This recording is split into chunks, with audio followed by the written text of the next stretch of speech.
तो last class में अपन पढ़ रहे थे हाइड्रोलिसिस ऑफ सॉल्ट के बारे में, और हमने वीक एसिड वीक बेस का salt, sorry, weak acid strong base का and strong acid weak base के सॉल्ट के बारे में चर्चा कर चुके थे।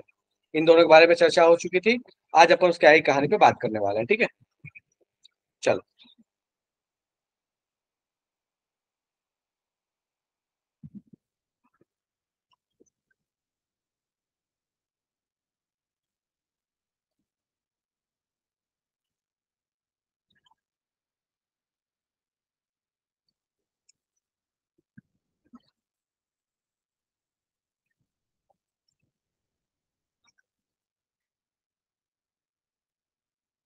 चलिए।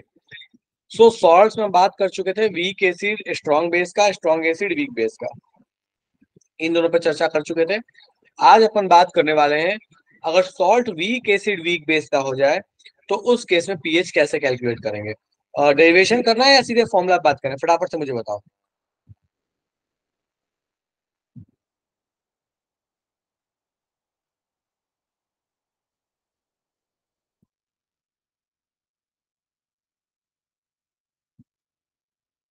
आवाज आ रही है मेरी?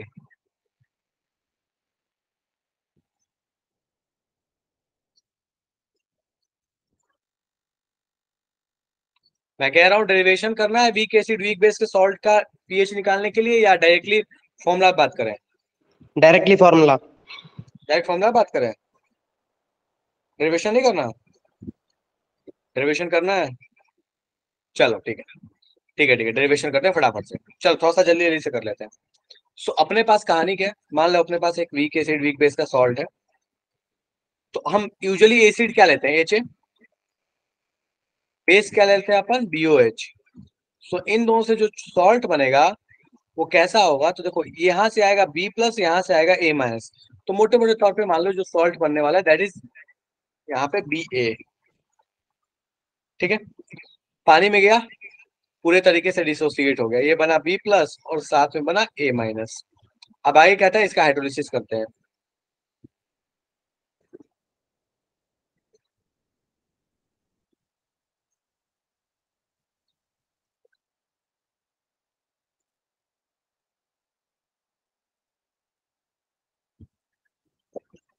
चलिए, मान लेते हैं इसका इनिशियल कॉन्सेंट्रेशन सी रहा होगा, तो इन दोनों का भी इनिशियली सी रहा होगा।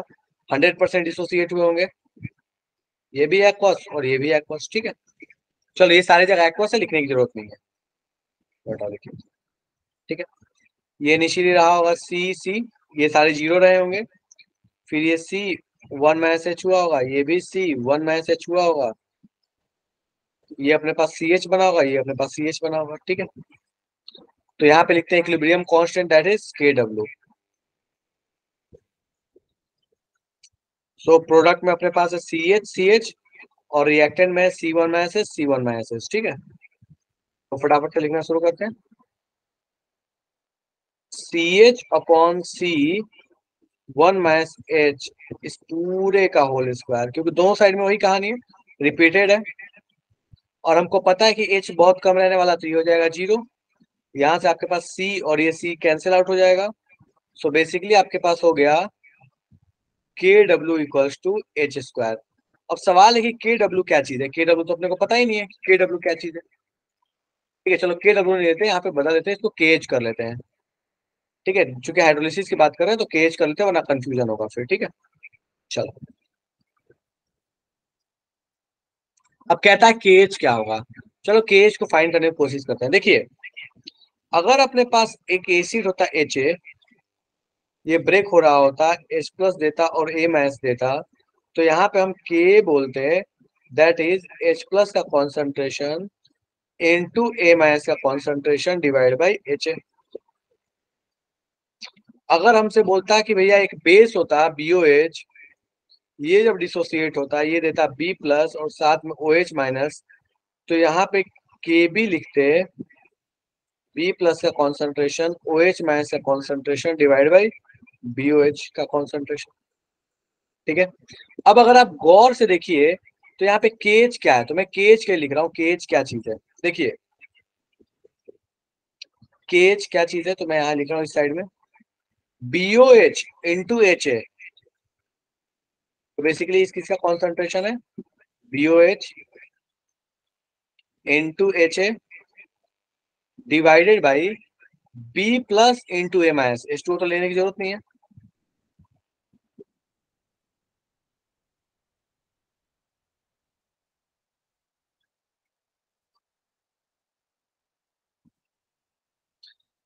अब अगर आप गौर से नोटिस कीजिएगा ना तो आपको एक चीज दिखेगा, क्या दिखेगा, तो आपको दिखेगा क्या कि अगर आप KB को और इस KA को उल्टा करके मल्टीप्लाई कर दें, K और KB को उल्टा करके मल्टीप्लाई कर दें, ठीक है, अपोजिट करें, रिवर्स करें, इनवर्स ले लें और उल्टा करके मल्टीप्लाई करें, तो जैसे आप उल्टा करके मल्टीप्लाई कीजिएगा तो आपको दिखेगा क्या कि आपको आ क्या जाएगा ऊपर में, तो ऊपर में आ जाएगा HA और ये आ जाएगा BOH, नीचे में आ जाएगा B प्लस और ये आ जाएगा आपको H प्लस, ठीक है, और नीचे में ही आएगा OH माइनस और A माइनस। देखो A माइनस नीचे में आ गया, B प्लस नीचे में आ गया, BOH ऊपर आ गया, HA ऊपर आ गया, लेकिन साथ में नीचे में आ रहा है आपके साथ क्या, एक एक्स्ट्रा में H प्लस और H प्लस और OH माइनस, ठीक है, ये चीज नीचे में एक्स्ट्रा आ रही है, दोनों को उल्टा करके मल्टीप्लाई करने पे।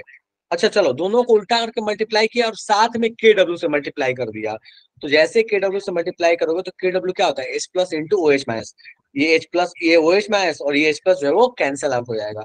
इसका मतलब हुआ कि ये बेसिकली जो KH है ये कुछ और नहीं है, this is basically KW upon K into KB। चलेगा क्या, अभी मैंने ये समझा दिया, ये चलेगा, या मुझे बताओ कि फटाक से मैं मल्टीप्लाई वगैरह करके बताऊं।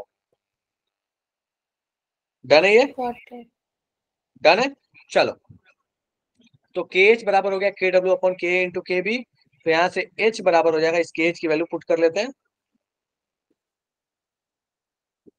K इंटू KB, तो आपके पास यहाँ पे आ चुका है that is degree of hydrolysis, और ये डिग्री ऑफ हाइड्रोलिसिस कितना होता है, that is KW upon K into KB। ये याद रखिएगा कि ये डिग्री ऑफ हाइड्रोलिसिस तभी आया जब H को हमने माना है लगभग जीरो, इग्नोरेबल। अगर कोई ऐसा केस आ गया जहां H इग्नोरेबल नहीं होगा तो उस केस में आपके पास फॉर्मूला ये नहीं आएगा, फिर KH बराबर आएगा H अपॉन 1 माइनस H का होल स्क्वायर, इधर स्क्वायर को इधर भेज दीजिएगा और फिर H को क्वाड्रेटिक से आपको सॉल्व करना पड़ेगा, इस बात को ध्यान रखिएगा, ठीक है, और ऐसा क्वेश्चन हो सकता है आपको देखने को मिले। चलिए, अब KH डिग्री ऑफ हाइड्रोलिसिस तो आ गया, अब सवाल है कि भैया पीएच क्या होता है, तो चलो यहीं से बात कर लेते हैं। अगर मुझे H प्लस का कॉन्सेंट्रेशन चाहिए तो उसके लिए क्या करना पड़ेगा, K इंटू एच, मैं इसको ऐसे लिख लेता हूँ यहीं पे,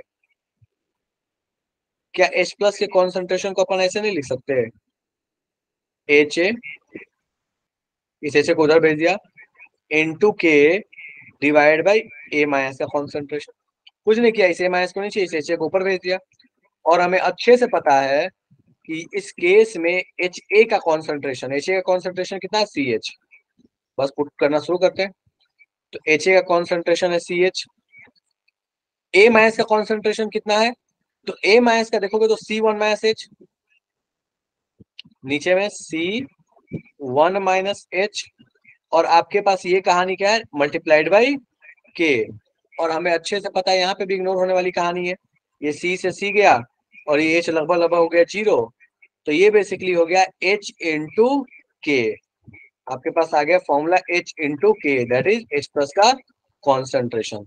अब H प्लस का कॉन्सेंट्रेशन पता है, K की वैल्यू पता है, तो क्या हम नहीं लिख सकते हैं कि भैया अपने पास पीएच क्या होगा, तो H प्लस का concentration multiplied equals to H, H क्या था, under root KW upon K into KB, और यहाँ पे बाहर में K को अंदर लेके जाओगे तो ऊपर एक बचेगा, तो ये बन जाएगा K into KW divide by KB equals to H plus का कॉन्सेंट्रेशन। और जैसे आपको H प्लस का कॉन्सेंट्रेशन आ गया तो आप पीएच भी लिख सकते हैं बड़े आराम से, तो यहाँ से दोनों साइड माइनस लॉग लगाओ, पीएच आ जाएगा, तो पीएच बराबर हो जाएगा -1/2 ब्रैकेट में log K plus log KW minus log KB, यही आपके पास फॉर्मूला बन के तैयार है। अब मन करे तो चाहो तो इसको रट्टा मारो, मन करे तो आपको डेरिवेशन याद है, आप 2 सेकंड लगा के डेरिवेशन कर लो, अगर कभी भूल गए तो। बाकी डेरिवेशन में कुछ चीज नहीं समझ में आई तो मुझे फटाफट से पूछ लो, अपन बात कर लेंगे उस पर। आई नो कि काफी लंबा डेरिवेशन है, टाइम टेकिंग डेरिवेशन है, बट स्टिल कभी अगर कहीं फंस जाओ किसी क्वेश्चन में तो बड़े काम आएगा ये, इसीलिए मैं डेरिवेशन करा देता हूँ। चलेगा ये?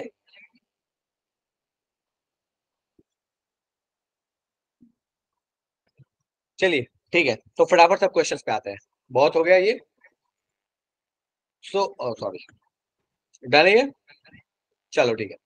सो अब आते हैं अपन नेक्स्ट टॉपिक की तरफ, दैट इज बफर। तो आज का अपना जो टॉपिक है दैट इज बफर। ये तो बस ऐसे करा दिया, लास्ट क्लास का ही था, बट थोड़ा सा बात करना था इसलिए करा दिया। बफर क्या चीज होता है, बफर का यूज क्या है, आज अपन बात करने वाले हैं, ठीक है। चलिए, देखो बफर का मतलब क्या होता है, आसान भाषा में ऐसे समझिए, कोई भी चीज जो थोड़े से चेंज को रेजिस्ट करे, शॉक एब्जॉर्बर, कहीं झटका लगने वाला है उस झटके को एब्जॉर्ब कर ले, खींच ले, उस चीज को कहते हैं buffer. Shock absorbers are known as buffer. मान लीजिए कोई गाड़ी चल रही है और आगे में एक छोटा सा गड्ढा आ गया, उस गड्ढे पे उस गाड़ी को फर्क ही नहीं पड़ा, बीएमडब्ल्यू होगी और फर्क नहीं पड़ेगा, कोई और उससे भी अच्छी गाड़ी होगी, रॉल्स रॉयस होगी, हो सकता है उसमें बिल्कुल ही ना पता चले। तो बफर का मतलब क्या हुआ ना, कि कोई ऐसी चीज जो थोड़ा सा शॉक एब्जॉर्ब कर ले। अब इसमें मतलब क्या है बफर का, तो इसमें बफर का मतलब है कि कोई ऐसा सॉल्यूशन जिसमें थोड़ा एसिड या थोड़ा बेस डाल देने पे कोई फर्क ना पड़े, उसका पीएच चेंज ना हो, थोड़ा एसिड या थोड़ा बेस पे। गाड़ी चल रही है, एक ही वाले खाई में खुदा रहे हो तो वो भैया वो शॉक एब्जॉर्ब नहीं कर सकता, उसका जो शॉकर है, थोड़ा बहुत गड्ढा जो है वो उसको वो इग्नोर कर देगा, उसको वो क्या कर लेगा, एब्जॉर्ब कर लेगा शॉक को। सेम कहानी है बफर की। थोड़ा सा उसमें एस प्लस डाल दिया, कोई फर्क नहीं पड़ेगा पीएच में, थोड़ा ओएच मैच डाल दिया, कोई फर्क नहीं पड़ेगा पीएच में। तो मोटे मोटे तौर पे ये कहानी क्या है, solutions whose pH doesn't change by addition of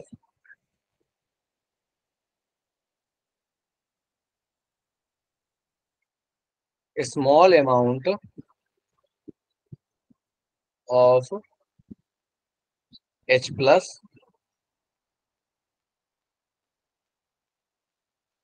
और OH माइनस। कहता वैसा सॉल्यूशन जिसमें थोड़ा सा H प्लस या थोड़ा सा OH माइनस डालने पे उसके पीएच में फर्क नहीं पड़े, उस सॉल्यूशन को कहते हैं that is a buffer. Basically these are shock absorber. जैसे हमारा स्टमक, हमारा स्टमक क्या है, शॉक एब्जॉर्बर। थोड़ा सा पार्टी में चले गए, थोड़ा हेवी खाना खा लिए, थोड़ा एसिडिक खा लिए, डाइजेस्ट हो जाएगा, थोड़ा बेसिक खा लिए वो भी डाइजेस्ट हो जाएगा, ज्यादा खा लेंगे तो तबीयत खराब हो जाएगी। तो कोई भी ऐसी चीज जो शॉक को एब्जॉर्ब कर ले, हम उसको कहते हैं दैट इज अ बफर, ठीक है। अब कहता क्या है कि बफर क्या हो सकता है, किससे बनेगा, तो बेसिकली ये दो तरह के बफर होते हैं।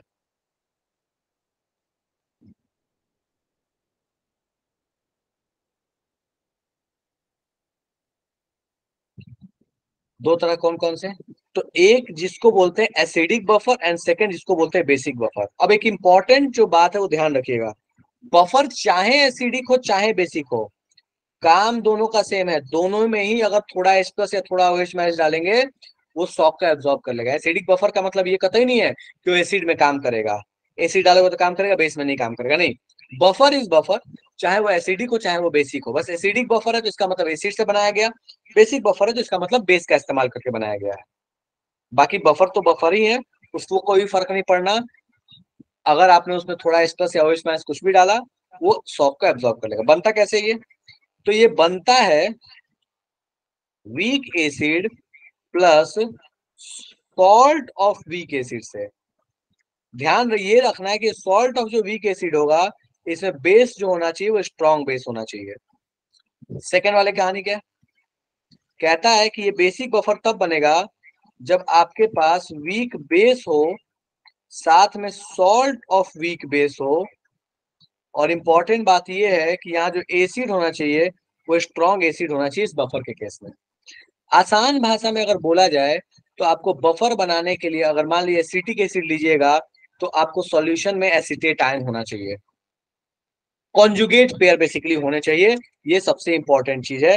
तो आपको ये ध्यान रखना है, ये सॉल्ट ऑफ वीक एसिड का मतलब यही हुआ कि यहाँ पे कॉन्जुगेट ऑफ वीक एसिड होना चाहिए, और यहाँ पे इसका मतलब है कि कॉन्जुगेट ऑफ वीक बेस होना चाहिए। अगर ये कॉन्जुगेट पेयर्स अवेलेबल होंगे तो बफर बनेगा, अदरवाइज नहीं बनेगा। एग्जाम्पल के तौर पे मान लीजिए किसी ने कहा कि बताइए कौन से वाले केस में बफर आपको लगता है कि सही है। मल्टीपल करेक्ट है, ठीक है। आंसर कोई नहीं बोलेगा, पहले मैं लिख देता हूँ, फिर आप आराम से विचार करके बताइएगा कौन सा आंसर सही होगा। सर लास्ट लास्ट स्लाइड दिखाना एक बार। फिर से बोलो बाबू, लास्ट स्लाइड। चलो देखो, ओके सर देख रही हूँ। ठीक है चलो।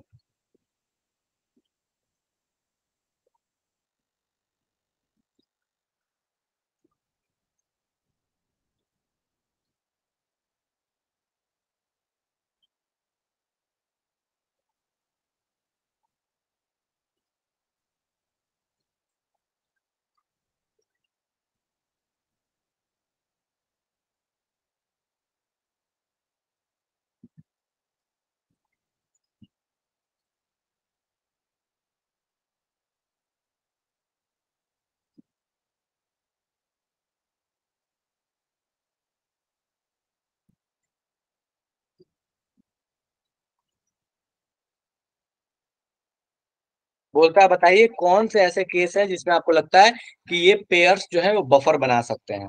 फटाफट से सोचिए और आंसर भेजिए मुझे। मल्टीपल करेक्ट है।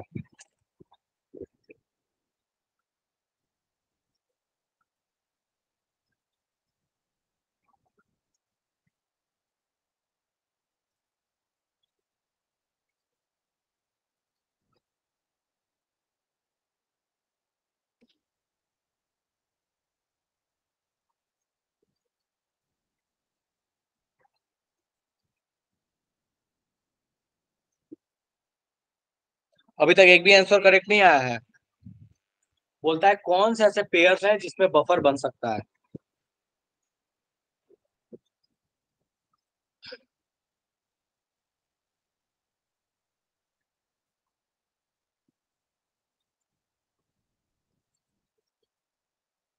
एक आंसर सही आया अभी तक। चलिए, बोला था वीक एसिड उसका सॉल्ट, या तो वीक बेस उसका सॉल्ट विथ स्ट्रॉन्ग कंपोनेंट। चलो, वीक एसिड का सॉल्ट विथ स्ट्रॉन्ग बेस सही है, बफर बनेगा, कोई दिक्कत नहीं है। ये तो सॉल्ट है, ये एसिड, और this is strong acid. Strong acid कहाँ बोला था बफर बनाएगा, नहीं बनेगा। लास्ट वाले पे आते हैं, सी पे बाद में आएंगे। ये वीक बेस सही है, ये सॉल्ट ऑफ वीक बेस सही है। NH3 बोलो या NH4OH बोलो, मतलब दोनों का सेम ही होता है। इस वाले में ध्यान दो, ये बड़ा इंपॉर्टेंट एग्जांपल देखो, ये HSO4- को देखो, ध्यान से देखो इस HSO4- को। अगर इसको आप देख रहे हैं HSO4- को और SO42-, तो याद करो HSO4- and SO42- are conjugate pairs, जहां पे ये एक वीक एसिड है और ये एक वीक एसिड का सॉल्ट है या कॉन्जुगेट बेस है। यहाँ पे इस Na से लेना देना नहीं है। देखो जो दोनों पेयर्स जो वीक कंपोनेंट वाले हैं, इनको तुम गौर से देखो तो ये वीक एसिड का सॉल्ट है और साथ में वीक एसिड है, इसीलिए इस केस में बफर बन जाएगा। तो option number C is also correct. चलेगा क्या? सर दोबारा बताना सी। HSO4- है। HSO4- क्या है? एक, चलो एक सॉल्ट है, फिलहाल के लिए माने थे एक सॉल्ट है, ठीक है। SO42- उसका क्या है? कॉन्जुगेट पेयर है। Yes sir. और एक बात बताइए आप मुझे कि जब वो उसका कॉन्जुगेट पेयर है और वो वीक कंपोनेंट है, दोनों के दोनों वीक कंपोनेंट है, तो क्या दोनों दोनों वीक कंपोनेंट जब है तो अपने पास बफर नहीं बनेगा? Yes sir. चलेगा? Okay sir. चलो, तो ये अपने पास कहानी हो गई बफर की, कि भैया बफर आपके पास कब बन सकता है, इस बात का ध्यान रखिएगा। चलिए, अब कहानी आता है कि भैया बफर बनने के लिए आपके पास ये जो कहानी थी कॉन्जुगेट पेयर वाला, इसमें एक इंपॉर्टेंट चीज है। वो इंपॉर्टेंट चीज दोनों में ये आता है कि HA का कॉन्सेंट्रेशन, या ऐसे समझो वीक एसिड और वीक बेस जो भी लिया था आपने, और जो आपने सॉल्ट लिया था, इनका जो कॉन्सेंट्रेशन है ये कॉम्पेरेबल होना चाहिए। मतलब ये बफर तभी बनते हैं जब इन दोनों के कॉन्सेंट्रेशन कॉम्पेरेबल हो। अगर कोई कॉन्सेंट्रेशन में कोई बहुत बड़ा गैप आ जाएगा तो बफर बन पाना पॉसिबल नहीं होता। तो कॉम्पेरेबल कॉम्परेबल कॉन्सेंट्रेशन होना बड़ा ही जरूरी है। चलिए अब अपने काम की जो चीज है वो ये है कि भैया पीएच ऑफ बफर कैसे निकालते हैं। ठीक है, फॉर्मूला बताओ हेंडरसन इक्वेशन का, या सीधे डेरिवेशन फॉर्मूला बताओ या डेरिवेशन बताओ, जल्दी बताओ मुझे। डेरिवेशन सीखना है, फॉर्मूला बताओ। डेरिवेशन, चलो ठीक है। पीएच ऑफ एसिडिक बफर,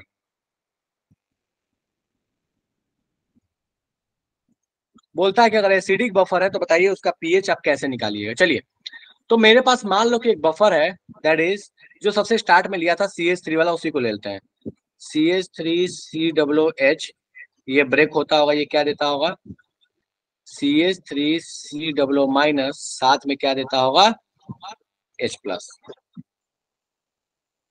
अब याद करो कि हमने क्या माना, तो हमने बोला था शुरू में कि लगभग स्टार्ट में मानते दोनों कॉन्सेंट्रेशन कॉम्पेरेबल है। तो अगर दोनों कॉन्सेंट्रेशन कॉम्पेरेबल है तो इनिशियली क्या रहा होगा, तो रहा ये कहानी होगा, देखो ध्यान दो, रहा ये कहानी होगा कि इसका कॉन्सेंट्रेशन मान लो कि that is concentration of acid, ये कितना होगा, तो this is concentration of salt, क्योंकि ये सॉल्ट से ही तो आया होगा। तो ये बेसिकली कहाँ से आया, सॉल्ट से आया, तो ये किसका कॉन्सेंट्रेशन किसके बराबर होगा, सॉल्ट के बराबर। और हमको बेसिकली चाहिए क्या, हमको यही तो चाहिए H+ का कॉन्सेंट्रेशन, H+ का निकाल लेंगे तो पीएच पता चल जाएगा।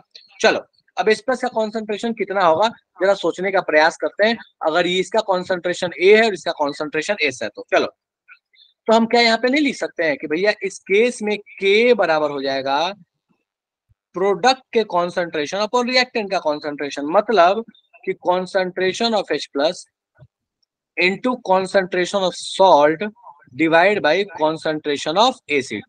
अब बहुत जगह देखिएगा तो सॉल्ट के जगह पे यहाँ लिखेगा कॉन्जुगेट बेस का कॉन्सेंट्रेशन।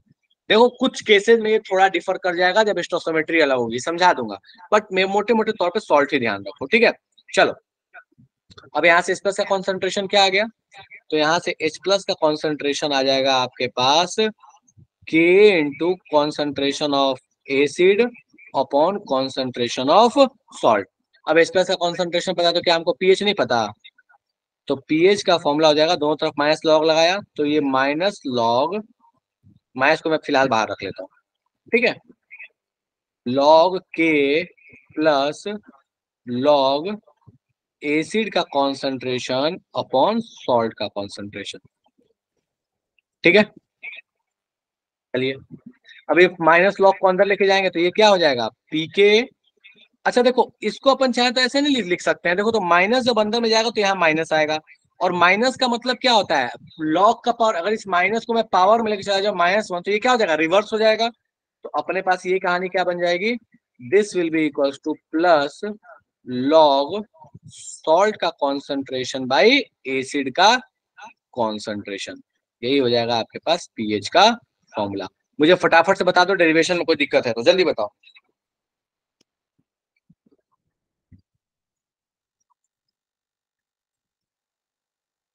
नहीं है, चलो ठीक है। अब ये ध्यान रखिएगा कि सॉल्ट का कॉन्सेंट्रेशन नहीं है, ये actually concentration of conjugate base है। फॉर एग्जाम्पल अगर आपको कॉन्सेंट्रेशन मान लीजिए दे दिया CH3COO ट्वाइस mg, इसका कॉन्सेंट्रेशन अगर आपको दे दिया 2 मोलर, मान लो कि एग्जांपल के लिए 2 मोलर है, तो आप याद रखिएगा, ये मत कहिएगा कि भैया ये स्ट्रॉन्ग बेस के साथ सॉल्ट है एसिटेट का तो इसका 2m लिख देंगे, नहीं, आपको पता है कि ये जब टूटा होगा तो एसिटेट आयन एक मॉलिक्यूल से 2 मिलेगा, तो अगर ये 2m कॉन्सेंट्रेशन है तो यहाँ सॉल्ट के कॉन्सेंट्रेशन में आपको जब पुट करना होगा तो भले आप यहाँ पे कह रहे होंगे कि सॉल्ट का कॉन्सेंट्रेशन जो है वो आपके पास भले ही 2m है, लेकिन आप यहाँ से कहिए कॉन्सेंट्रेशन ऑफ जो कॉन्जुगेट बेस होगा ये हो जाएगा 2 इंटू कॉन्सेंट्रेशन ऑफ सॉल्ट। इस बात को ध्यान रखिएगा। तो जब कभी भी आपको आए ऐसा क्वेश्चन जहां पे स्टोइकियोमेट्री का खेल हो जाए, जहां पे नंबर ऑफ आयंस अलग नंबर ऑफ मिलने लगे, तो कॉन्जुगेट बेस का कॉन्सेंट्रेशन पुट कीजिएगा, ना कि सॉल्ट का। इसीलिए यहाँ पे बार बार मैं मेंशन करके कहता हूँ कॉन्सेंट्रेशन ऑफ कॉन्जुगेट बेस, ना कि सॉल्ट। चलेगा ये? सर स्क्वायर भी तो करते हैं ना? फिर से बोलो। सर जब डबल अमाउंट में बनेगा तो स्क्वायर भी करेंगे? स्क्वायर क्यों करेंगे? ये स्क्वायर नहीं करेंगे ना, इसलिए नहीं करेंगे स्क्वायर क्योंकि देखो जब तुम इसको ब्रेक कर रहे हो तो ये तो तुमको सीधा दे रहा है ना, दैट इज CH3COO माइनस कितना दे रहा है, ट्वाइस दे रहा है। और इसी को तो तुम यहाँ से पुट करके उठा के लेके आ रहे हो यहाँ पुट करने के लिए, यहाँ पे पुट करने के लिए, तो स्क्वायर करने की जरूरत क्या है? mg वाला इक्वेशन से थोड़ी स्क्वायर करो, इसमें अगर 2 बनता तो स्क्वायर करते, इसमें 2 थोड़ी बन रहा है, वो तो mg वाले से 2 आ रहा है ना। Okay sir. ठीक है, तो थोड़ा सा कंफ्यूजिंग है, आई अंडरस्टैंड, बट इस बात का ध्यान रखिएगा कि अगर कभी आपको ऐसा मिल जाए, और ऐसा क्वेश्चन जेई ने पूछा है लास्ट टू लास्ट ईयर या 2 साल पहले पूछा होगा, जिसमें mg या ca कुछ तो करके दिया हुआ था। ठीक है, तो इस बात का खास ख्याल रखिएगा। चलिए,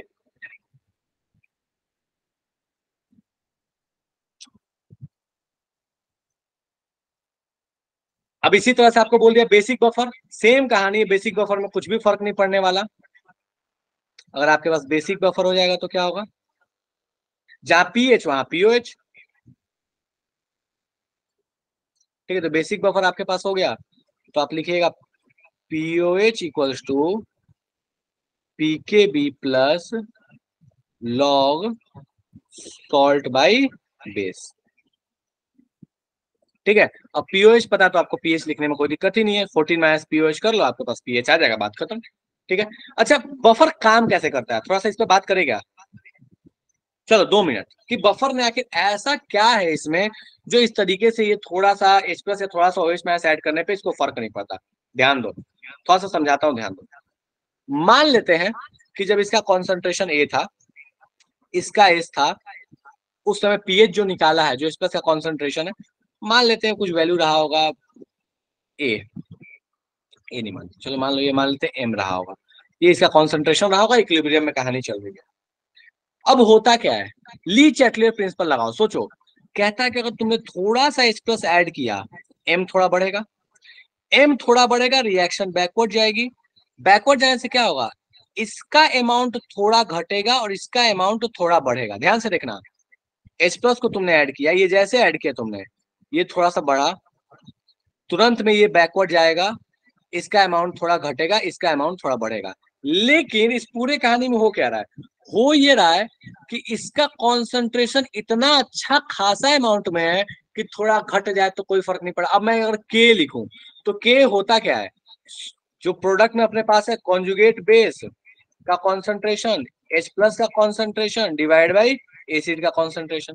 अब तुम देखो कि अगर तुमने इसको थोड़ा बढ़ाया, पीछे चला गया, मतलब इसका अमाउंट फिर से कम हो गया, ये थोड़ा सा घट गया, ये थोड़ा सा बढ़ गया, कोई फर्क नहीं पड़ना। क्यों नहीं पड़ना, क्योंकि हमको पता है ये बहुत बड़े अमाउंट में, ये भी बहुत बड़े अमाउंट में, दोनों कॉम्पेरेबल है। अब दोनों कॉम्पेरेबल होने से होता क्या है कि के पे तो कोई फर्क पड़ा ही नहीं, एसीटेट थोड़ा सा घट गया, COOH थोड़ा सा बढ़ गया, बट अल्टीमेटली कहानी क्या रह गई, सेम ही रह गई। और तुम सोचो कि अगर इसमें थोड़ा सा घटा नहीं, इसमें थोड़ा सा बढ़ा नहीं, तो इसका मतलब इसके जिंदगी में भी कोई फर्क नहीं पड़ा। क्यों? क्योंकि ये तो कांस्टेंट है, ये कांस्टेंट ही रह गया, ये कांस्टेंट ही रह गया, तो इसको भी क्या रहना पड़ेगा, कांस्टेंट ही रहना पड़ेगा। मतलब जितना थोड़ा सा तुमने इसको साइड किया था वो बेसिकली रिवर्स होकर रिएक्शन में पीछे चला गया, और रिएक्शन पे एक्चुअली कोई फर्क पड़ा ही नहीं। बात समझ में आया क्या? अब OH माइनस होता तो क्या होता, जस्ट इसका उल्टा कहानी होता ये कि OH माइनस आता तो क्या करता, थोड़ा सा स्पेस को खाता, तो ये थोड़ा कम था, ये जैसे थोड़ा कम था, ली चैटले प्रिंसिपल, रिएक्शन आगे बढ़ भागती, ये थोड़ा घटता, ये थोड़ा बढ़ता। लेकिन थोड़ा बढ़ने और इसके थोड़ा घटने से इनके जिंदगी में कोई फर्क नहीं पड़ा, मतलब H प्लस के अमाउंट में भी कोई फर्क नहीं पड़ा। क्यों नहीं पड़ा? क्योंकि जब ये रिएक्शन थोड़ी आगे गई है तो जितना इसने खाया था उतना वापस से H प्लस बन गया, कहानी मेंटेन हो गई। बात भेजे में गया क्या, कैसे काम कर रहा होता है बफर? Yes sir. चलेगा बफर का कहानी? यस ठीक सर। है, चलो बढ़िया। ठीक है, तो ये आपके पास कहानी हुई कि बफर होता क्या है, इसका यूज क्या है, ठीक है, और किस तरीके से ये पीएच वेच निकालते हैं, कैसे काम कर रहा होता है, ये सारी कहानी। ठीक है, फटाफट से आते हैं क्वेश्चंस पे। तो कहता है एक बफर है 100 ml 0.1 m CH3COOH का, 200 ml 0.02 m CH3COONA, मतलब आपको दिया हुआ है इसका वॉल्यूम, इसकी मोलैरिटी, इसका वॉल्यूम, इसकी मोलैरिटी दिया हुआ है, 700 ml पानी को ऐड किया है। बताइए pH of the solution before and after dilution. मतलब एक बात ध्यान रखिएगा कि डाइल्यूशन से पहले और डाइल्यूशन के बाद, मतलब दोनों को मिलाया तो बफर बनेगा। बफर जब बना तो पहले निकालिए कि उसका पीएच कितना है, फिर 700 ml पानी डाल दिया, उसके बाद का पीएच कितना। शुरू हो जाइए। ठीक है कि आपकी वैल्यू दी है 4.74। शुरू हो जाइए, फटाफट से सॉल्व कीजिए, मैं आंसर बता दूंगा, कीजिए सॉल्व इसको।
कीजिए फटाफट से।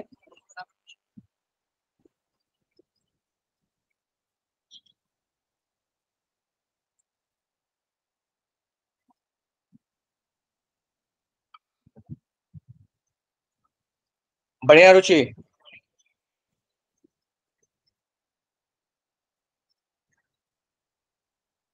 रोहित गड़बड़ है।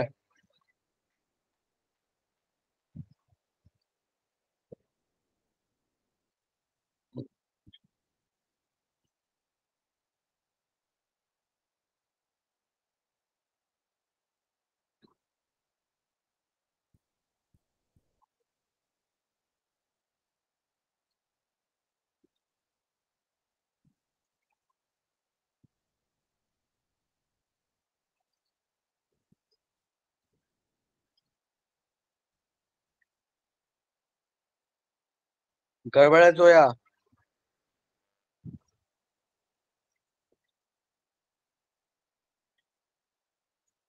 कैलकुलेशन आसान है, इतना भी तो कोई डिफिकल्ट कैलकुलेशन नहीं है, करो फटाफट से।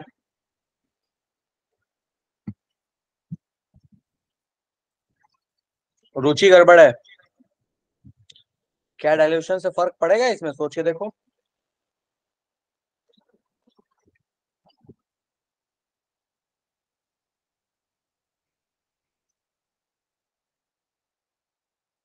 चलेगा आकाश?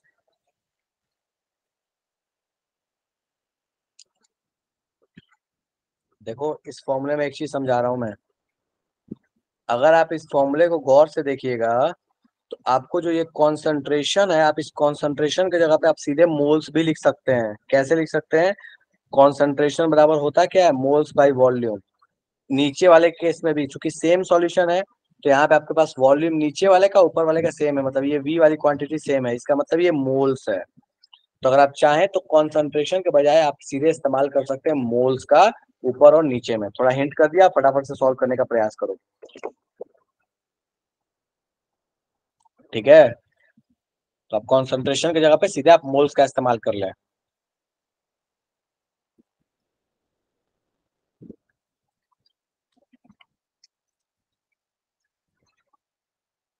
बढ़िया तो यार।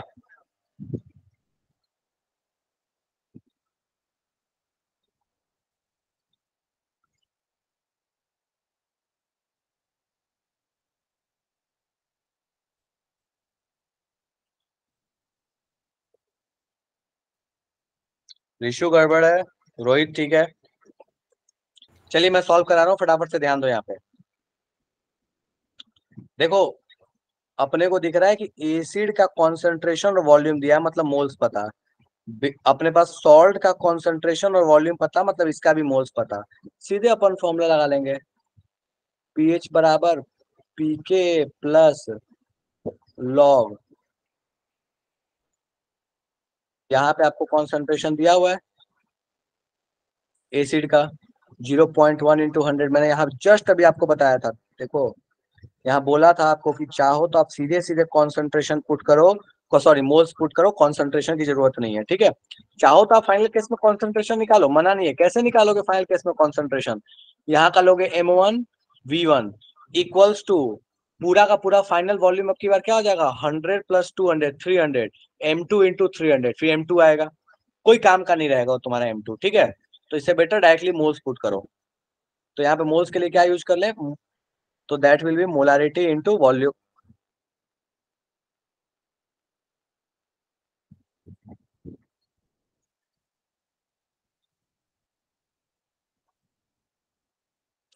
वॉल्यूम अभी लीटर कन्वर्ट करने की जरूरत नहीं है, ऊपर और नीचे सेम कहानी है, कैंसिल हो जाएगा। डन है क्या ये? देखो फटाफट से, डन है, हो जाएगा ये।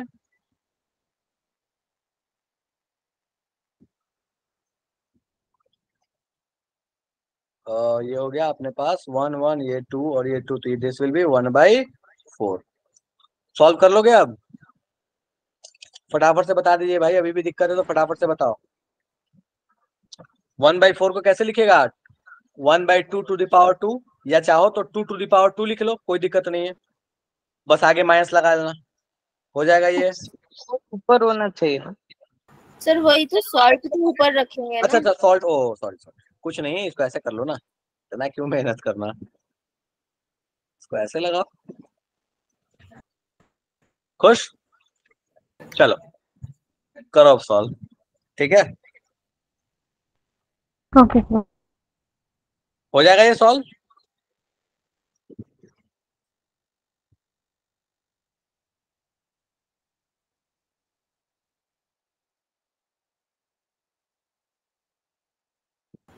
सर बट सेकंड केस में भी तो मोल्स अलग आ रहे हैं ना, 700 से मल्टीप्लाई करने पे। कैसे कैसे मोल्स अलग आ जाएंगे, क्योंकि 700 ml देखो वाटर ऐड किया है इसमें, 700 ml वाटर ऐड करने से क्या हो जाएगा, क्या तुम्हारे पास बस तुम्हारे पास मोलैरिटी बदलेगा, मोल्स थोड़ी बदल जाएगा, मोल्स तो जो स्टार्ट में था वही रहेगा, मोल्स कैसे बदल जाएगा? ओके सर, समझ गई मैं। बस पानी ऐड कर दिया, तो पानी ऐड करने से क्या होगा, ऊपर वाला कॉन्सेंट्रेशन बदलेगा, नीचे वाला बदलेगा, लेकिन रेशियो सेम रहने वाला है, रेशियो बदलने वाला नहीं है। हो जाएगा क्या ये? तो दोनों ही यस। केस में आपके पास जो आंसर आएगा दैट विल बी 5.34। चलेगा क्या? चलिए बढ़िया, नेक्स्ट क्वेश्चन। अब देखो इस क्वेश्चन में क्या बोल रहा है, ये बिल्कुल वैसा वाला क्वेश्चन है जैसा मैंने H2CO आपको दिया था, H2CO3 वाला, उसमें बस Na लगा दिया था, इसमें नहीं लगाया। देखो कहता है कि एक बफर है जो कि ब्लड में रहता है, दैट इज CO2 और HCO3 माइनस के बीच में। देखो CO2 कुछ और नहीं है, CO2 का मतलब हुआ कि CO2 जब पानी में मिक्स होता है तो ये फॉर्म कर लेता है H2CO3। तो basically this is the acid and this is the conjugate base, इन्हीं दोनों के बीच का बफर है। CO2 का मतलब हो गया H2CO3। अब आगे क्या कहता है, कहता है calculate the ratio of conjugate base to the acid necessary to maintain the pH 7.4। मतलब दोनों का रेशियो पूछा है कि कितना होगा, कॉन्जुगेट बेस और एसिड का रेशियो कितना होगा। अगर आपको क्वेश्चन में बोल दिया कि पीएच 7.4 लेना है और K1 मतलब H2CO3 का जो Ka है दैट इज 4.5 × 10⁻⁷। शुरू हो जाइए। और क्वेश्चन नहीं समझ में आया तो फटाफट से पूछो, अपन बात करेंगे वापस से। बेसिकली कॉन्जुगेट बेस और एसिड का रेशियो पूछा है कि किस रेशियो में रखना होगा आपको।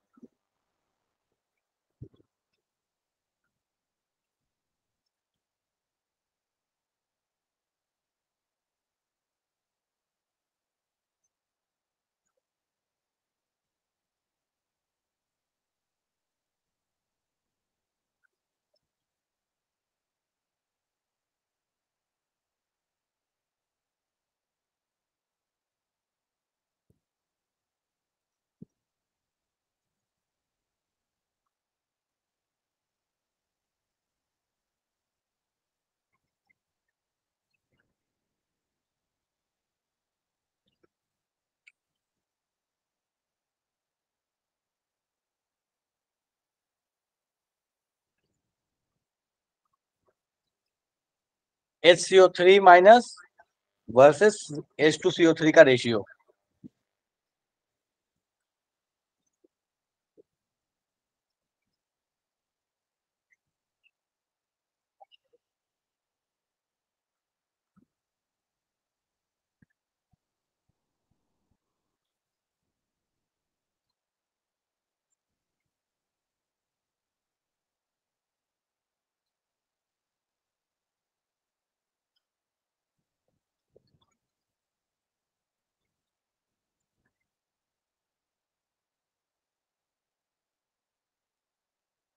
हरिओम गड़बड़ लग रहा है। जो यार ठीक है, बढ़िया। हरिओम एक बार चेक कर लो, जो तुमने आंसर आया 10.4 इज लाइक, चेक करके देखो एक बार, मुझे लगता है कुछ गड़बड़ है।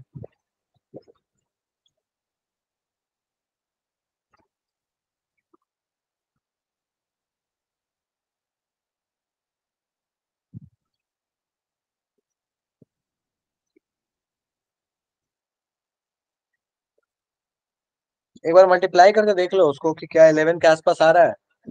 अगर 11 के आसपास आ रहा है तो फिर ठीक है। 10⁻0.4 आ जाएगा क्या 11? 10⁻0.4 इज लाइक 0.3, 0.5,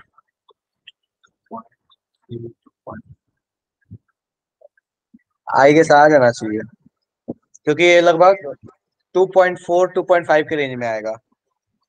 10⁻0.4 और 4.5 से मल्टीप्लाई करोगे तो लगभग 11 के आसपास आना चाहिए। चेक कर लो एक बार।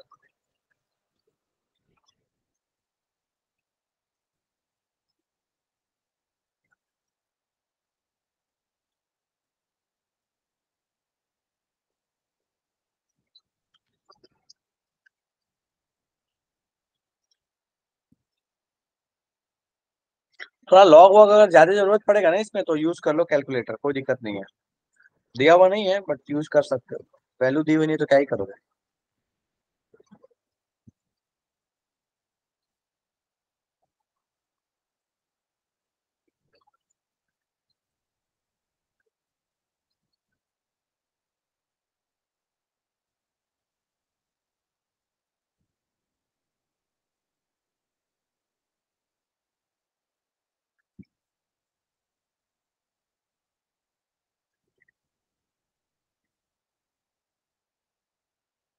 11.3 बाय कैलकुलेटर, ठीक है। ठीक है हरिओम, 11 के ही आसपास आएगा, 11.2 हाँ ठीक है, चलेगा चलेगा चलेगा। 11.9 इसी का थोड़ा ज्यादा है बट ठीक है। मतलब वो अब थोड़ा सा कैलकुलेशन एरर है ना, तो मान के चलना पड़ेगा। चलो ठीक है, मैं सॉल्व कराता हूँ, ध्यान दो। ओके आकाश, ठीक है।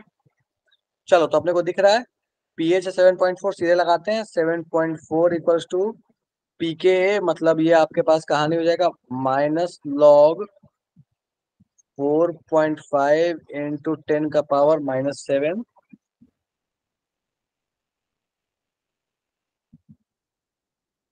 प्लस log HCO3 माइनस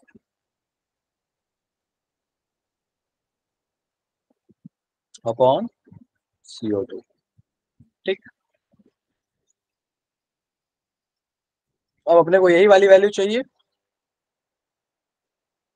एक और भी तरीका ये कर सकते थे ना, ये माइनस इसको लाके प्लस और ये 10 का पावर ये लगाए थे, देखो ऐसे भी कर सकते थे, करके देखना जैसे कंफर्टेबल है। इसको अपन क्या लिख सकते हैं, तो इसको 7.4 जो है, लेकिन ये ज्यादा मेहनत का काम है, मतलब एफर्ट ज्यादा देना पड़ता है, छोड़ो हटाओ। ठीक है, कोई दिक्कत नहीं है, जैसे कंफर्टेबल वैसे करो, कोई दिक्कत नहीं। इसको इधर लाके प्लस कर लो और फिर बाद में पावर लगा लेना। तो 7.4 प्लस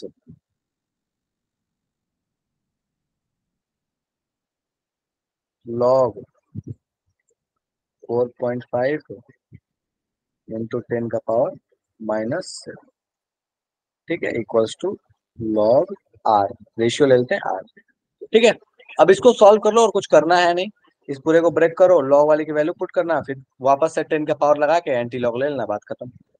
ठीक है, तो आर की जो वैल्यू आनी चाहिए वो लगभग लगभग 11 के आसपास आनी चाहिए। अब इस क्वेश्चन में दिया हुआ नहीं है तो कुछ कर नहीं सकते, बट आर की वैल्यू लगभग 11 के आसपास आनी चाहिए, जो अधिकतर लोगों की आ भी गई है। बट वही है कि कैलकुलेटर का इस्तेमाल है तो कुछ नहीं कर सकते, थोड़ा बहुत आपको अप्रोक्सीमेशन लेना ही पड़ेगा। चलो नेक्स्ट। सर मैंने विदाउट कैलकुलेटर किया था। अरे ठीक है, तो अंदाजा लिया ना, कुछ अप्रोक्सीमेशन लिया ना उसमें। आज हाँ तो जैसे अब देखो, एक बच्चे ने मुझे भेजा भी था, जैसे लाइक हरिओम हरिओम, अब हरिओम ने मुझे आंसर क्या भेजा, तो बच्चे ने बोला दैट दिस इज 4.5 इंटू 10 का पावर 0.4। अब देखो इसमें भी अप्रोक्सीमेशन लेके तो मैंने चेक किया है। अब क्या किया मैंने, मुझे दिखा कि अच्छा 10 का पावर 0.4 है। अब 0.3 पे नॉर्मली आती है वैल्यू 2, 0.5 पे वैल्यू आती है 3, तो 0.4 है मतलब कहीं ना कहीं ये वैल्यू आती होगी 2.5 के लिए। तो 10 का पावर 0.4 मतलब 2.5, तो आप ऐसे समझ लो 4.5 इंटू 2.5, इसी के रेंज में आंसर आएगा, बात खत्म। ठीक है, हाँ। तो ऐसे भी कर सकते हो, मतलब मैं एक अंदाजा के लिए बोल रहा हूँ कि कैसे आप जाओगे, पर एकदम एग्जैक्ट आंसर चाहिए तो कैलकुलेटर यूज कर लो, बाकी ऐसे तो कर ही सकते थे। ठीक है, ए- चलिए बढ़िया। यहाँ पे ये कर लेते ना, ये 10 का पावर, ये कुछ नहीं किया, ये क्या किया देखो, ये वाली जो चीज है इसको ऐसे चढ़ा लिया ना, log 10 रेज टू पावर 7.4। अब ये 7.4 है, ये आपके पास log 10 का पावर -7 है, दोनों को ऐड किया 0.4 बच गया, 0.4 बच गया, यहाँ चिपका दिया, बात खत्म। ठीक है, तो 10 का पावर 0.4 बच गया।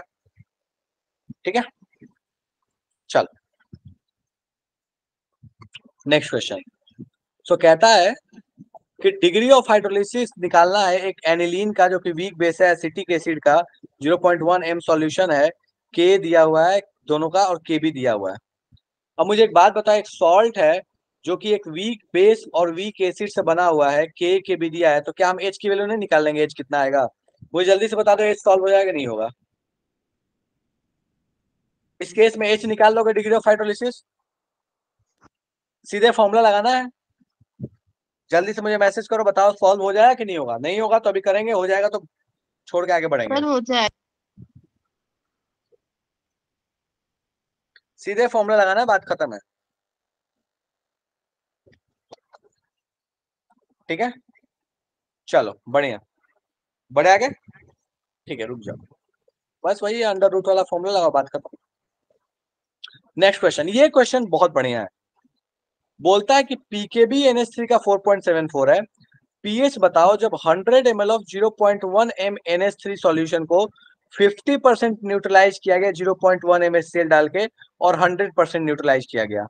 मुझे बताओ कि पहला वाला केस में कौन सा फॉर्मूला लगेगा, बफर का लगेगा या कोई और चीज का लगेगा, क्या लगेगा मुझे बताओ, अगर 50% न्यूट्रलाइज किया है तो पहला वाला केस। हिंट तो मैंने कर ही दिया, जल्दी से बताइए। 50% न्यूट्रलाइज हुआ NH3 तो कौन सा केस बनेगा? NH3 को न्यूट्रलाइज किया HCl डाल के, तो आपके पास क्या बना होगा? NH4Cl। देखो ध्यान दो, अगर ये 50% न्यूट्रलाइज हुआ मतलब ये अभी 50% बचा है और ये आपका आधा बन चुका है, दोनों कंपेरेबल अमाउंट में आ चुके हैं, मतलब पहला वाला is a case of buffer. Buffers. Second वाला देखो, बोलता है 100% न्यूट्रलाइज कर दिया, 100% न्यूट्रलाइज का मतलब ये पूरा खत्म और ये पूरा पूरा बन गया है, और अगर सिर्फ ये है सॉल्यूशन में आपके, इसका मतलब that is a case of salt from strong acid and weak base. तो सेकेंड वाला is a case of salt hydrolysis जो कि स्ट्रॉन्ग एसिड वीक बेस का है, फर्स्ट वाला is a case of buffer. समझ में आ रहा है क्या ये? ये फटाफट से मुझे बताओ, ये समझ में आ रहा है नहीं आ रहा है? मैंने क्या बोला, 50% न्यूट्रलाइज मतलब ये केस है बफर का, 100% न्यूट्रलाइज मतलब ये केस है वीक एसिड, वीक बेस और स्ट्रॉन्ग एसिड के हाइड्रोलिसिस का। चलो सॉल्व करो जल्दी से। ठीक है, सॉल्व करो, ये लैंग्वेज पकड़ में आना बहुत जरूरी है।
कीजिए कीजिए, फटाफट से कीजिए।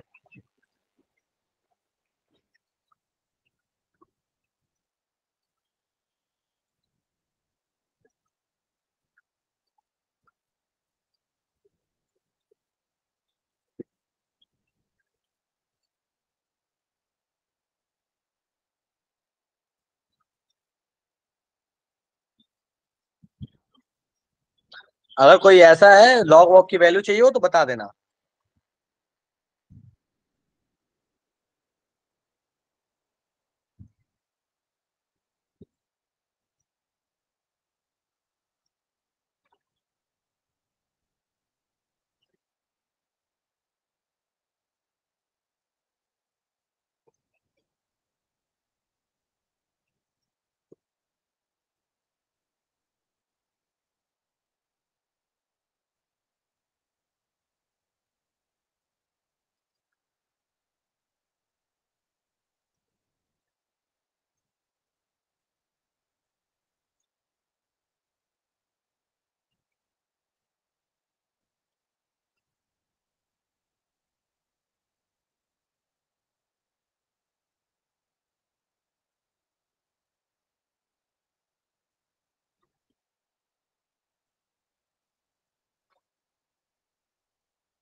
श्रेया गड़बड़ है।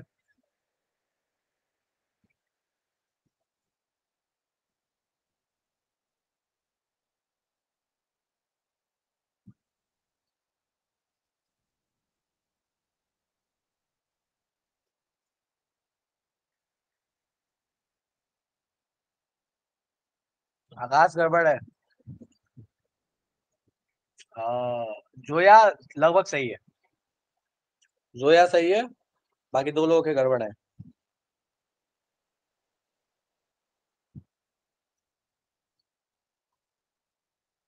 इतना टफ तो नहीं है।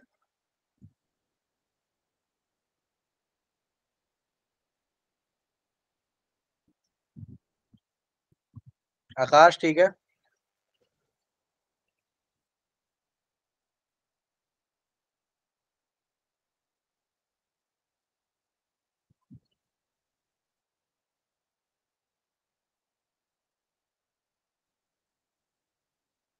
सुमित बढ़िया। समृद्धि बढ़िया।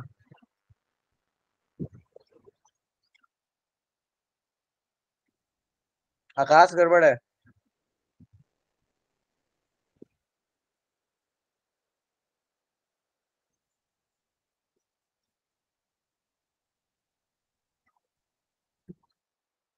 सोनिया बढ़िया।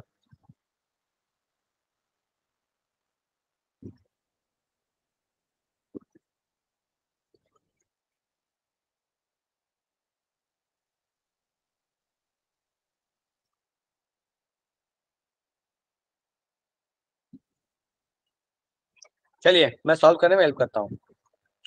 देखो यहाँ पे बोलता है आपके पास NH3 है, HCl है, न्यूट्रलाइज होने वाला है। देखते हैं फटाफट से, चलो बहुत आलस कर ली। कैमरा ऑन करता हूँ।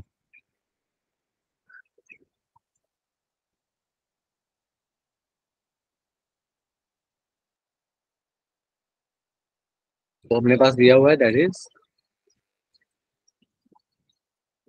NH3 HCl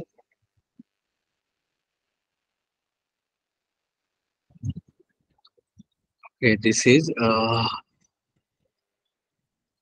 NH4Cl। अपने पास ये कितना दिया हुआ था इनिशियली 100 ml 0.1 m, ठीक है। तो 100 इंटू 0.01 बोलता है इसका 50% गया, तो ये गया है 50%। तो इट मीन्स ये बचा आपके पास 100 इंटू 0.01 मल्टीप्लाइड बाई 1/2। और अगर आपके पास ये गया तो ये भी आपके पास कितना बनेगा 100 इंटू 0.01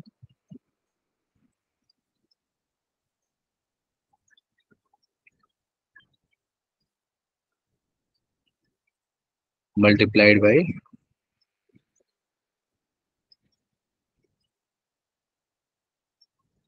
1/2। चलेगा क्या? देख लो एक बार,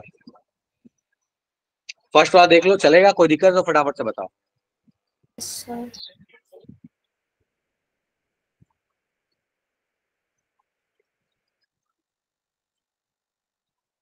ठीक है, अब अपने पास लगाते हैं फॉर्मूला। तो POH बराबर PKB plus log salt by base. अब यहाँ दिख रहा है क्या आपने को ना कि ये जो सॉल्ट का अमाउंट बना है और जो बेस का अमाउंट बचा है, ये दोनों सेम नहीं है क्या? सेम ही है दोनों, मतलब इन दोनों का कॉन्सेंट्रेशन सेम। दोनों भाई साहब गए, ये बना log 1। log 1 का मतलब क्या हो गया? लड्डू। तो अपने पास POH जो आ रहा है दैट इज इक्वल्स टू 4.74। चलेगा क्या? अगर POH 4.74 है तो pH कितना हो जाएगा? 14 माइनस 4.74। ये सॉल्व करके कितना आ रहा है जल्दी से बताओ तो मुझे। 9 पॉइंट कितना आ रहा है? 2874 9.26। चलेगा क्या? देख लो एक बार फटाफट से, मुझे बताओ कोई दिक्कत है तो जल्दी से।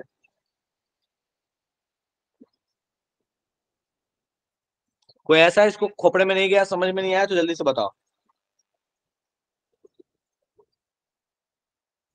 बढ़िया आगे, बढ़िया। सेकंड केस में बोलता है 100% न्यूट्रलाइज। चलो 100% न्यूट्रलाइज कर लेते हैं। अच्छा 100% न्यूट्रलाइज हुआ होगा तो क्या हुआ होगा? हुआ ये होगा कि भाई साहब ये अपने पास जितना मोल है ये पूरा कन्वर्ट हो गया होगा इसमें, यही हुआ होगा ना, और क्या होगा? चलो अच्छा 100% न्यूट्रलाइज होगा तो अपने पास H प्लस के कॉन्सेंट्रेशन का फॉर्मूला याद करो, क्या हुआ करता था? That is under root KW/KB into C, यही था। वीक बेस और स्ट्रॉन्ग एसिड के सॉल्ट का हाइड्रोलिसिस का।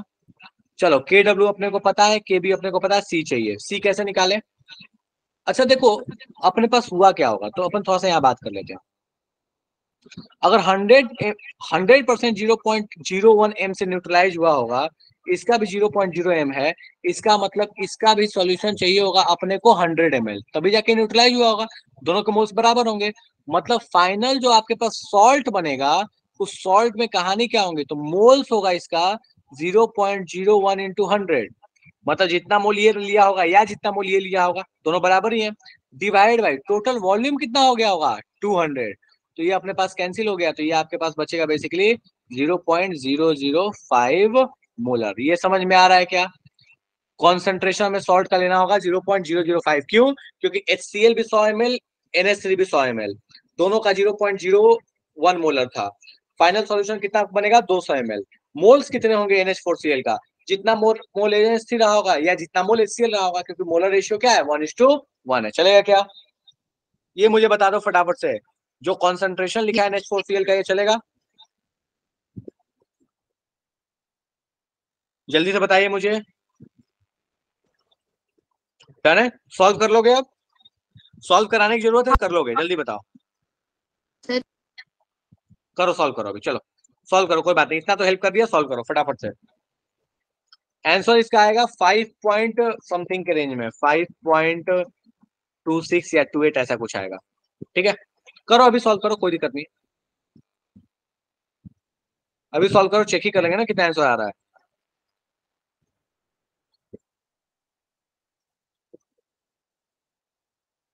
हेल्प कर दिया मैंने, पूरा पूरा कहानी बता दिया, बस तुम्हें सॉल्व करना है।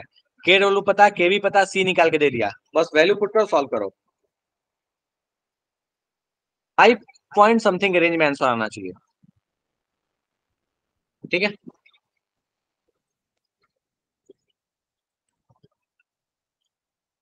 कीजिए कीजिए, अभी कीजिए।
हाँ लगभग वही है, मतलब 5 पॉइंट, रुक जाए मुझे देख लेंगे एग्जैक्ट, मतलब छोड़ा डाउट, इतना दिमाग नहीं लगा रहा। 5.7 या 5.6 के रेंज में आएगा, ठीक है, मतलब आस पास में ही हो, कोई दिक्कत नहीं है। 5.78, हाँ शायद ये एग्जैक्ट आंसर है, 5.78, बिल्कुल हरिओम। 5.78 या 6.8 यही रेंज में है, ठीक है, थोड़ा बहुत से दिक्कत नहीं है, उसके आसपास में पहुंच रहे हो, दैट्स फाइन। कॉन्सेप्ट से मतलब है ना इसमें। डन है ये, चलो ठीक है, इसको घर पे कर लेना, आंसर मान के चलो 5.5। 5.5 मैं लिख दे रहा हूँ, 5.5 या 5.7, ठीक है, इसके रेंज में आंसर आपका आना चाहिए। ठीक है, चलो एक और क्वेश्चन दे रहा हूँ, फटाफट से देखो, ये सॉल्व हो जाएगा नहीं होगा, जल्दी से बता देना मुझे।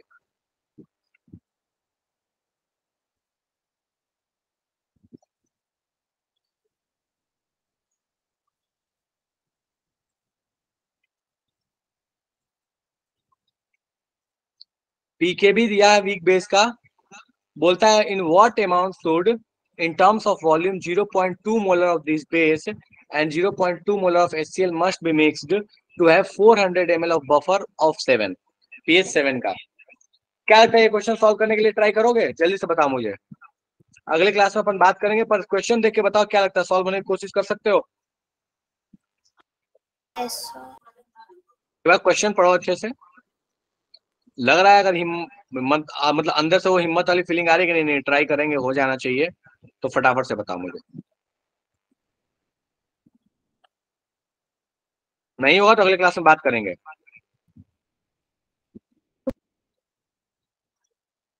आंसर में बता दे रहा हूँ, इसका आंसर आएगा लगभग 8000 लीटर। सर बात कर लेना इसकी अगले क्लास में। ठीक है चलो, तो आप घर पे ट्राई कीजिएगा इसको आराम से, अगले क्लास में इस पे डिस्कस करेंगे और अगले क्लास में ही अपन बात करेंगे सॉल्युबिलिटी प्रोडक्ट के बारे में, और उसी के साथ अपन आयनिक इक्विलिब्रियम को रैप अप करने की तरफ बढ़ेंगे। ठीक है सर चलेगा? टेस्ट में केमिकल वाला पार्ट आएगा ना, ये वाला नहीं आएगा? आयनिक आएगा टेस्ट में। सर टेस्ट के सिलेबस में तो केमिकल इक्विलिब्रियम लिखा था, आयनिक नहीं लिखा था।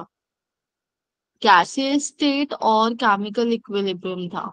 अच्छा okay Yes, okay okay, sir. नहीं मैंने जो कल टेस्ट के लिए ओके किया वो शायद नेक्स्ट संडे वाला है, इस संडे वाला नहीं। ठीक है मैं स्टिल मैं एक बार देख लेता हूँ, एक बार मैं देख लेता हूँ। सर इसलिए हाँ मैंने सर, क्लियर कर देना एक बार, रुक जा मैं ग्रुप देख में लेता डाल देना। PIQs वाले करे थे, आयनिक के भी PIQs नहीं करे मैंने। हूँ। नहीं नहीं नहीं बिल्कुल आप सही बोल रहे हो, गैसियस एंड केमिकल होगा, आयनिक नहीं होगा। ठीक है मैं एक बार देख लेता हूँ कि क्या था ये 70 नहीं ये 17 सितंबर वाले टेस्ट में आयनिक है, इस बार वाले में नहीं है। ठीक है तो आप निश्चिंत रहो, आपके पास केमिकल आने वाला है एंड आई गेस गैसियस आने वाला है। ठीक है ओके सर। रुक जाइए, एक सेकंड रुक जाओ, एक सेकंड रुक जाइए आप लोग, एक बार थोड़ा सा देख लो तो एक बार पढ़ना होगा।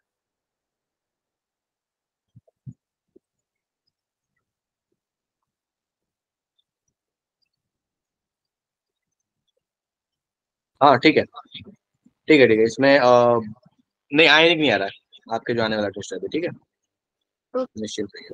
Okay sir. ठीक है बाय। Okay bye bye.